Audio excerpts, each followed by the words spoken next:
திருக்குறள் அப்படிங்கிற ஒரு புத்தம் புது தமிழ் திரைப்படம் வந்து யூடியூப்ல வெளிவிட்டிருக்கிறாங்க. இந்த படம் எப்படி இருக்கு அப்படிங்கிறத அந்த வில்லா பார்த்துடலாம். படத்தோட கதை திருவள்ளுவரை பற்றின ஒரு கதை தான். அது படத்தோட டைட்டிலை பார்க்கும்போதே கண்டிப்பாக தெரிஞ்சிருக்கும். ஸோ திருவள்ளுவர் வாழ்ந்த நாட்டில் வந்து அவர் திருக்குறளை எழுத ஆரம்பிக்கிறாரு.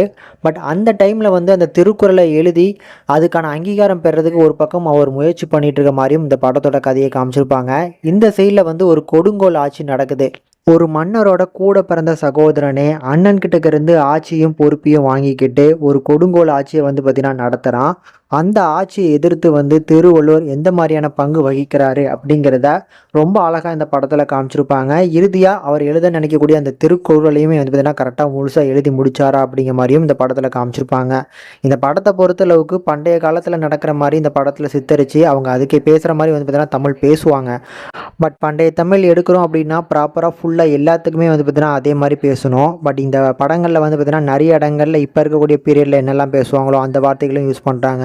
பண்டைய தமிழில் பேசுகிற மாதிரியான வார்த்தைகளும் யூஸ் பண்ணுறாங்கல்ல. ஸோ அது வந்து பார்த்தீங்கன்னா டைலாக் சிங்க் ஆகாத மாதிரியான ஒரு ஃபீல் எனக்கு கண்டிப்பாக கிடச்சிது. ஸோ ஒரு திரைப்படமாக பார்க்கும்போது என்கேஜிங்கான ஸ்க்ரீன் பிளேலாம் அந்த படத்தில் எதிர்பார்க்க முடியாது.